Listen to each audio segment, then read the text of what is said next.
नमस्कार. आयुर्वेदा फॉर ऑलमध्ये मी डॉक्टर शीतल लोमटे आपले स्वागत करते आहे. आपल्या दिनचर्येमध्ये म्हणजे डेली रुटीनमध्ये आपण कोणत्या चुका करतो याविषयी आपण पूर्वीच्या व्हिडिओमध्ये बघितलेले आहे. त्या व्हिडिओची लिंक तुम्हाला डिस्क्रिप्शनमध्ये दिलेली आहे. दिनचर्येमधल्या चुका तर आपण बघितल्या, पण मग आपली दिनचर्या म्हणजे डेली रुटीन कसे असायला हवे हा प्रश्न नक्कीच आपल्याला पडला असेल. तर आज आपण आयुर्वेदानुसार आपली दिनचर्या कशी असावी याविषयी बघूया.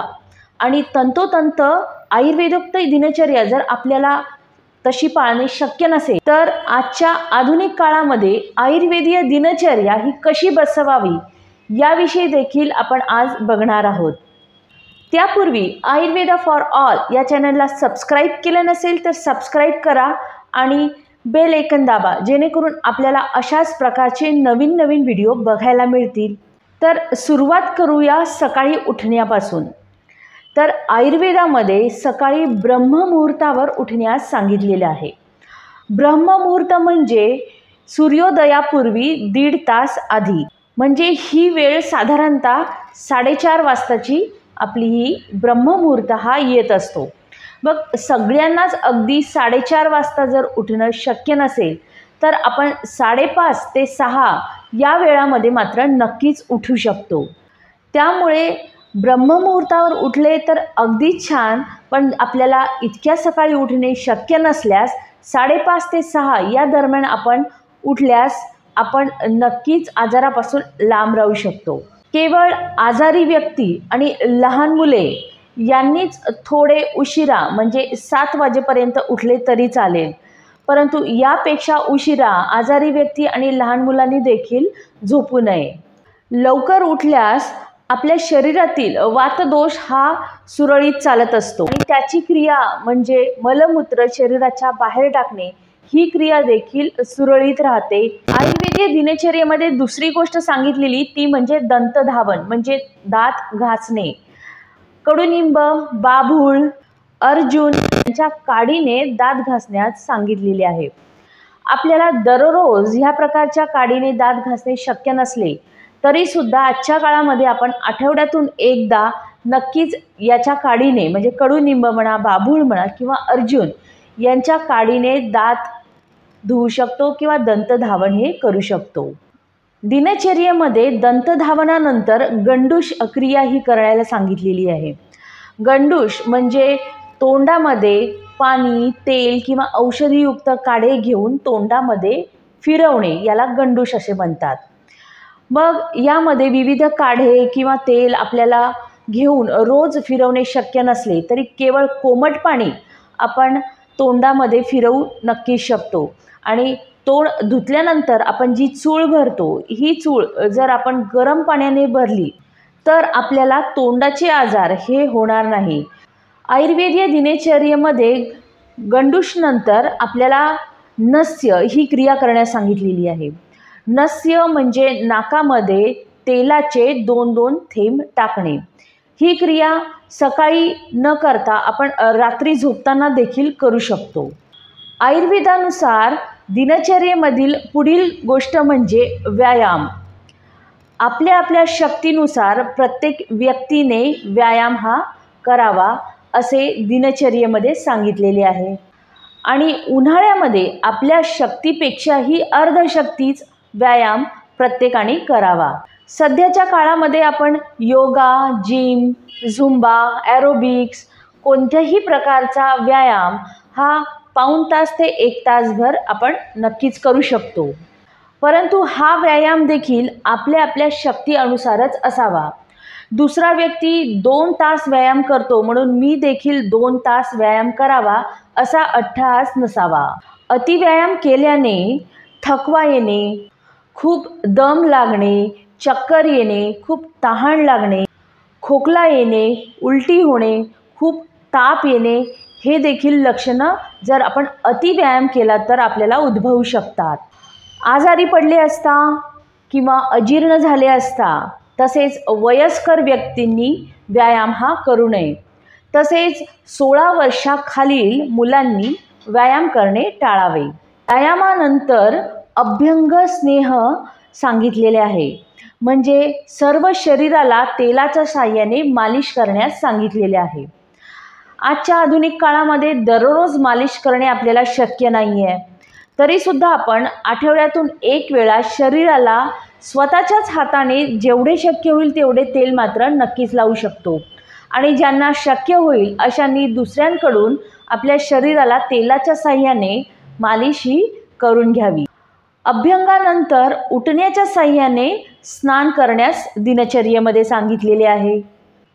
दररोज उठण्याने रगडून अगदी आंघोळ करणे शक्य नसते, पण तरीसुद्धा साबणाऐवजी जर बाथरूममध्येच आपण उठणे ठेवले तर आपण त्या साहाय्याने दररोज स्नान हे करू शकतो. स्नान करताना काय नियम पाळावे हे देखील आयुर्वेदामध्ये दिनचर्येमध्ये सांगितलेले आहे. जसे खांद्याच्या खाली कोमट पाण्याने स्नान करावे आणि डोक्यावरून पाणी घेताना मात्र थंड पाण्याने स्नान करण्यास सांगितलेले आहे. तसेच जेवणानंतर स्नान करू नये हे देखील आहे. स्नान केल्यानंतरच आयुर्वेदामध्ये दिनचर्येतील पहिला आहार हा घेण्यास सांगितलेला आहे. पहिला आहार जो काही असतो तो घेण्यापूर्वी आपला पूर्वीचा आहार हा पचलेला असावा, म्हणजेच आपले पोट हे साफ झालेले असावे. सकाळी लवकर उठल्यास आपले नैसर्गिकपणेच पोट हे साफ होत असते आणि पोट जेव्हा साफ होते तेव्हा कडकडून भूक ही साधारणतः 8:30 ते 9:30च्या दरम्यान ही व्यक्तीला लागत असते. मग अशा वेळीच व्यक्तीने पहिला आहार हा घ्यावा. ज्या व्यक्तींना नाश्ता करण्याची सवय आहे आणि 1:30 वाजता संपूर्ण जेवण जेवण्याची सवय आहे अशांनी साधारणतः 8:30 ते 9:30च्या दरम्यान आपला आहार हा घ्यावा. नाश्त्यामध्ये भारतीय आणि पारंपरिक महाराष्ट्रीयन जे पदार्थ आहेत असेच पदार्थ घ्यावे, ज्यामध्ये उपमा, पोहे, शिरा, थालीपीठ, पराठा किंवा पोळी भाजी असा नाश्ता असला तरी चालेल. ब्रेड, पिझ्झा, चायनीज, मॅगी, बेकरीचे प्रॉडक्ट्स, बर्गर, मैद्याचे पदार्थ, विरुद्धान्न पदार्थ, आंबवलेले पदार्थ जसे इडली, डोसा, उत्तप्पा अशा प्रकारचे पदार्थ आपल्या नाश्त्यामध्ये नसावे. विरुद्धान्न काय आहे आणि ते खाल्ल्याने आपल्या शरीरावर कोणते परिणाम होतात याविषयीचा व्हिडिओ मी पूर्वी बनवलेला आहे. त्याची लिंक तुम्हाला डिस्क्रिप्शनमध्ये दिलेली आहे. नाश्त्यानंतर आपण दूध हे प्यावे. चहा, कॉफी याऐवजी दूध पिणे हे आयुर्वेदामध्ये दिनचर्येमध्ये सांगितलेले आहे. दूध पिताना देखील गाईचे आणि कोमट करूनच दूध हे प्यायला हवे. दूध पिण्याचे काय फायदे आहे आणि ज्या वेळेला आपल्याला दररोज दूध प्यायचे असते अशावेळी कोणते दूध आपल्यासाठी श्रेष्ठ आहे याविषयीचा संपूर्ण डिटेल व्हिडिओ मी पूर्वी बनवलेला आहे. त्याची लिंक तुम्हाला डिस्क्रिप्शनमध्ये दिलेली आहे. ज्यांना नाश्ता करायचा नाही आहे आणि त्यांची जेवणाची वेळच ही साधारणतः 10 ते 11च्या दरम्यानची आहे अशांनी संपूर्ण जेवण हे वरण, भात, भाजी, पोळी अशा प्रकारचं जेवण हे 10 वाजता साधारणतः करायला हवं. ज्यांनी 10 ते 11 वाजता जेवण केलेलं आहे अशांना 2 ते 3च्या दरम्यान परत भूक लागते. मग अशावेळी हलकासा आहार ते घेऊ शकतात किंवा परत थोडासा भाजीपोळीचा आहार देखील हे घेऊ शकतात किंवा या वेळेला फ्रूट्स देखील ते घेऊ शकतात. ड्रायफ्रूट्स हे सकाळी किंवा दुपारी देखील आपण खाऊ शकतो, परंतु फळे हे सकाळी आणि रात्री न खाता केवळ दुपारीच खावे. कारण सकाळी किंवा रात्री फळे खाल्ल्यास शरीरातील कफदोष वाढतो आणि परिणामी आपल्याला कफाचे आजार हे होऊ शकतात. दुपारी 15 ते 20 मिनटं वामकुक्षी म्हणजे आपण आराम हा करू शकतो, परंतु अगदी 1-2 तासाची गाढ झोप मात्र घेऊ नये असे आयुर्वेदाच्या दिनचर्येमध्ये वर्णन केलेले आहे. गाढ झोप जर आपण दुपारी घेतली तर आपल्या शरीरातील कफदोष हा वाढतो आणि आपल्याला कफाचे आजार हे होऊ शकतात. आजारी व्यक्ती, वयस्कर व्यक्ती आणि लहान मुलांनी मात्र दुपारी आवर्जून आराम करावा. रात्रीचे जेवण हे साधारणतः 7:30 ते 8च्या दरम्यान आपल्याला करायला हवे. जेवण आणि झोप यामध्ये कमीत कमी 2 तासाचे अंतर हे असायला हवे.